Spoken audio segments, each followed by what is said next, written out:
We have some breaking news into CBS Sports HQ where the New York Jets are trading cornerback Sauce Gardner to the Colts. That's the latest from our lead NFL insider, Jonathan Jones. The Colts are sending 2 first-round picks back to the Jets. It's a huge get for the Colts, who currently sit as the 1 seed in the AFC, sitting at 7-2 on the season. Gardner is a 2-time All-Pro in his first 4 seasons in the league. He also signed a 4-year, $120 million contract extension over the summer. We're going to discuss the trade with our very own Pete Prisco. 2 first-round picks being sent to the Jets for Sauce Gardner. Do you think this is a reach for the Colts? A reach? This is robbery. I mean, my gosh, not only are you getting 2 first-round picks back, you're giving up an enormous salary. So the Colts are giving away 2 first-round picks for a corner who has a big salary and hasn't quite played up to expectations. This is a desperation move by the Indianapolis Colts. Look, Sauce Gardner at his best is a really good player, but he's not worth 2 number 1s. And in no way, shape, or form has he played close to that either of the last 2 seasons. He's a good player. He's just not a great player. I don't understand this at all for the Colts. Look, I get it. You're teased. You're close to being one of the best teams in the AFC right now. The schedule gets tougher. You think you can make a run for it. There's desperation in that building. They need to make a run for it. So I understand it. I just think the Jets fleeced them by getting 2 1s. Okay, so robbery is the word that was used when describing this. And you mentioned it. The Colts are the 1 seed right now in the AFC, sitting at 7-2. So does this move the needle for them in terms of the race for the AFC, where the Chiefs are looking pretty darn good and like they're getting things together, and in terms of the Super Bowl? Well, you got the Chiefs, you got the Bills. I mean, you got the Broncos. You have a lot of teams, and so I do think the Patriots. I do think they're in the mix, but this is more about. When you look at, they haven't won a division title since Andrew Luck was there. And so this screams of Chris Ballard needs to win a division title. And if they don't win a division title, he might not be there. So I get it from that standpoint. But 2 1s, I mean, Jalen Ramsey was traded for 2 1s and a 4 when Jacksonville traded him to the Rams. It worked out for the Rams because they had Matt Stafford playing quarterback. I don't see Daniel Jones being Matt Stafford, nor does anybody else by that matter. So I just don't like this move for the Colts at all. I think it's a great move for the Jets. You get rid of that salary, guy who doesn't tackle that well, and fits only certain defenses, and you get 2 1s back. Rick Spielman and gang, you robbed them. Shout out to Rick Spielman. So what does this tell us about the Jets? Do you think they're going to continue to be sellers here? Yeah, I would look for Quincy Williams and Quinnen Williams. I think there's 2 names to keep an eye on. Quincy Williams, the linebacker, you've heard his name mentioned. I think a lot of teams now, if they see that this is a sell, that they'll call the Jets on Quinnen Williams. And if I were a team out there, like, I doubt they would trade him to the Buffalo Bills. If I were the Bills, I would call on them. If I was Jacksonville, I would call on them. Teams that need defensive interior line help, I would definitely make a call about Quinnen Williams. If you see this happening, that means that the door is open to the garage sale. Come on in. We're going to sell everything we have. It's just the one domino that falls and moves everything else. All right, it's grade time. We got to give out a grade for each team. Starting with the Colts, I have a feeling I know what direction this is going, but ultimately, what is the grade for the Indianapolis Colts? I'm not going to give him a failing grade because Gardner is a good player when he's playing at his best. So I give him, and I understand the reasoning and the rationale behind it. So I give them a D because they give up too much. I'm giving the New York Jets an A+. Okay. A+. You get this salary off your books and you get 2 first-round picks back. This is just it's thievery. I think a D is still a failing grade, technically. No, it's not. It's not? No. Okay. Not at Arizona State it wasn't. Okay, I don't know. Maybe at Florida, a D was a failing I went to the Harvard of the West. Never forget that.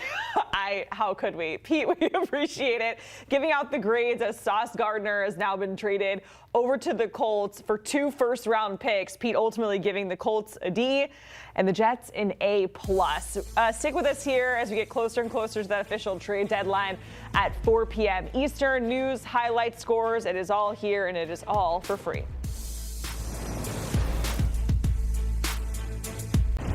Let's welcome in our lead NFL insider, Jonathan Jones, to talk more about this. JJ, we have talked about potential trades and big names that could be on the move for the Jets. I don't know that Sauce was brought up a whole lot previously, so tell us a little bit more about how all of this went down.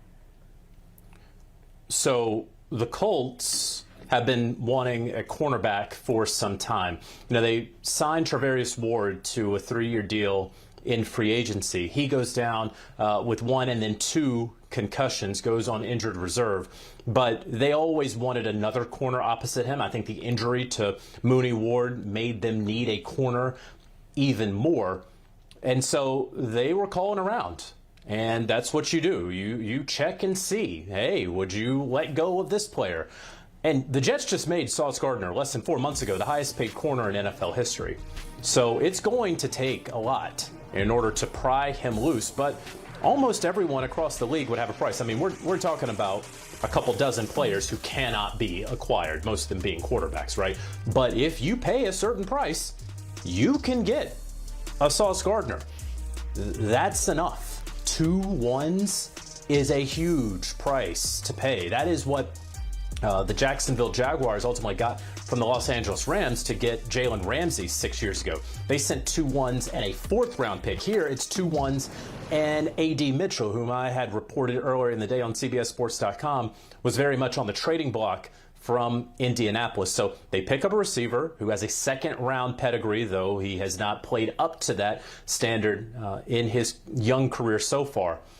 And 2 first-round picks. I mean, the NFL world, Jacqueline, I'm telling you, very stunned by this. Sauce was not on the trading block. The Colts, everyone knew they wanted a corner, but 2 ones is a huge price to pay, especially for, you can like Sauce, you can say, all right, guys aren't throwing his way. He still has 1 interception since his fantastic rookie season. So this is stunning across the NFL. This is a blockbuster that no one really saw coming. Pete Prisco used the word robbery when we had him on set talking about this in terms of what the Jets did to the Colts here. Want to talk more about Sauce and being in a new environment, right? You mentioned that fantastic rookie season. How much is he going to move the needle in your eyes for the Colts in terms of the race in the AFC, their Super Bowl aspirations, and maybe considering being in a new environment might, change things a bit based off of his production? Well, the Colts certainly seem like they know that they're in a window, right? I mean, they have Daniel Jones on that 1-year, $16 million contract. Very clearly, they are anticipating they're going to be signing Daniel Jones to some long-term deal. We see right there, they are leading the AFC. That's the way that the tiebreakers break down, leading the AFC. So they're looking to cash in right now. We thought this might be a sleepy trade deadline. No, indeed. I mean, as far as if Sauce is going to get his hands on the ball a little bit more, that's all up to quarterbacks who are playing the Colts and if they're going to throw his way, right? But the Jets in this deal saw too great a value. I think a lot of people around the league would say maybe Sauce's play has been slipping. Certainly the statistics would indicate that it is not at the all-pro level that it once was. He's still a young player. He still has incredible traits, right? I mean, he's so long and rangy and fast and has great ball skills. So you are banking on he's going to get his hands on the football. He's going to break up passes. Quarterbacks aren't going to want to throw his way. They don't want him to get more interceptions than he's had recently. That's what the Colts are deciding, that we have the offense that is playing at a historic pace and rate right now. Yeah, they lost to the Steelers. That's okay.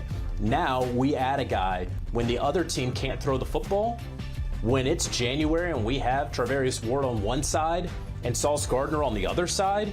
Who is going to be throwing the football effectively, successfully against us?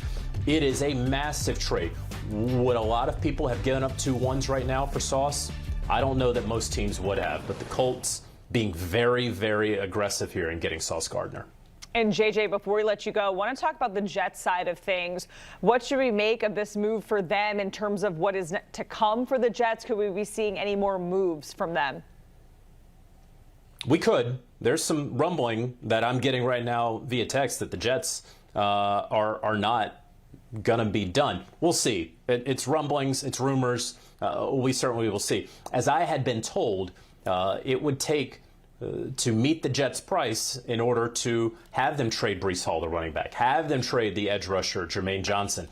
But, Jack, I want to be honest here, right? I am not the oracle. I am not omnipotent. I wish that I could have prepared our viewers for Sauce Gardner to be traded for 2 ones earlier today. So now that has happened, right? Less than 4 months after making him the highest paid at his position in NFL history, at a premium position, we got 3 hours left until the trade deadline. So all bets, I think, with the Jets should be off. What message is this sending the locker room? You know, that's going to be a great question. That's something that Aaron Glenn himself, a former defensive back with the Jets, he's going to have to look at the guys and answer that and have them rally around, because the Jets, seeing this right now, seeing this on their phones, the Jets players are saying, we're not better without Sauce Gardner. We are a worse football team. How are we going out there and attempting to actively win games when we don't have Sauce Gardner? That's going to be a hard question to answer for Aaron Glenn, but he is a leader of men, and that's what he's getting paid the big bucks for. The last thing I'll say with the Jets, they now have incredible ammunition to eventually find their quarterback of the future.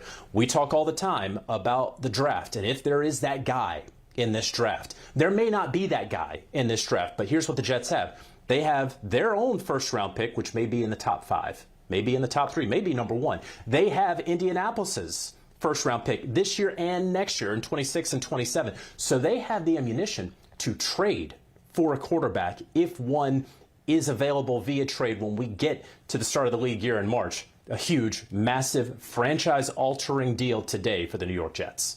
All right, JJ, I don't know if any of us could have been prepared for Sauce Gardner going to Indy. We certainly appreciate it, JJ, the very latest and all the craziness that we're experiencing here on HQ ahead of the NFL trade deadline. Make sure you stay locked in to HQ all day. We got you covered. Trade deadline. We are grading all of the trades that are happening and keeping you updated on the very latest movements that are happening around the league.